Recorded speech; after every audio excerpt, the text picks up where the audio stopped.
President Biden taking the stage last night for his third State of the Union address. The president making his case to the American people ahead of the 2024 election. One key area for the White House, lowering the cost of housing for all Americans.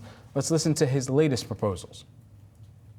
I want to provide an annual tax credit that will give Americans $400 a month for the next 2 years as mortgage rates come down, to put toward their mortgages when they buy their first home or trade up for a little more space. Now pass and build and renovate 2 million affordable homes and bring those rents down.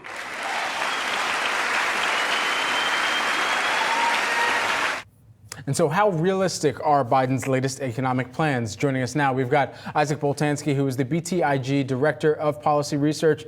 Isaac, always great to have you on here with us. First and foremost, let's just start there. What is the realistic nature of putting these plans into action here? And perhaps we should begin on the housing front, given that that's the clip that we just played there. Yeah, look, on the housing side, I think that we can say with emphatic certainty that none of these tax proposals will become law. This Congress is effectively at its end. We're going to see a few fights over funding. We're going to see, hopefully, I think, passage of a very narrow tax bill. But none of the proposals that the president went through last night on the tax side are going to become law. And I think we also have to look at these through a political lens. Yes, they may be popular conceptually, but this country is suffering from a housing shortage. The issue here is supply. There's a dearth of, by some estimates, 4 million houses. We need 4 million more units to keep up with demand. And so there's some befuddling element here as to why we would try to stoke demand, given that the real crisis is driven by supply. Isaac, I'm curious just to get your thoughts, more broadly speaking, on the tone that President Biden struck last night. You were just talking about some of the proposals that he walked through when it comes to housing. He also discussed that he wanted to raise the corporate tax rate. Something he has talked about time and time again, to 28%, the corporate minimum tax to 21%. What is this ultimately going to do you think, in terms of the narrative and what we're going to hear from President Biden and his team as we get closer and closer to that election? The general election for 2024 has already begun. I think that's the message that we should take from the speech last night, coupled with the results from Super Tuesday. And so the focus on the economic side, whether it was on the tax portion or on junk fees, which was a huge component of the speech as well, was intended to draw a contrast with former President Trump. That was the purpose. None of those proposals, at least legislatively, will become law. We'll continue to see administrative work on junk fees. I think that's an area that investors should keep their eyes on, because there is some wood to chop there. But everything else was simply meant to contrast this president with his predecessor. And it's going to be something that you're going to hear repeatedly on the campaign trail, because that's an area where they think they can get young voters and independents to come over to their side.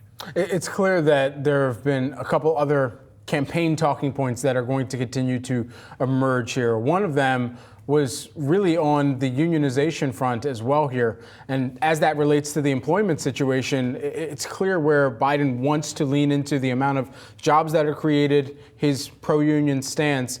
How much is that expected to move the needle, and what type of policy will also need to be coupled with that? Yeah, look, there's something that I keep thinking about here, and it's that this isn't going to be an election that's determined solely by financial conditions. It's not going to be about how your wallet is faring. I don't think that we should look at this election through that singular lens. I think this election is going to be about anger and fear, right? You're going to have the Trump campaign saying, vote for us if you're angry about crime, or angry about immigration, or angry about inflation. And I think the Biden campaign is going to say, vote for us if you're fearful of what Donald Trump can do for reproductive rights, or for the future of democracy, or our standing in the global order.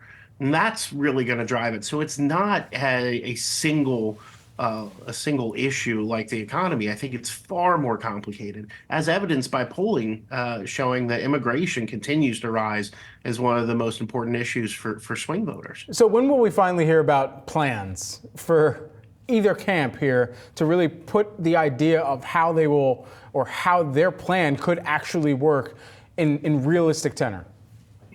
So we should get the president's budget next week. And I think that for that reason, investors and market participants should be ready for more headlines about taxes. So I've been telling my clients, don't worry, they're not going to quadruple the tax on buybacks, even though you're going to hear more headlines about that. But I think that this is going to be a slow bleed. This is something that we've got to be prepared for a very, very long summer.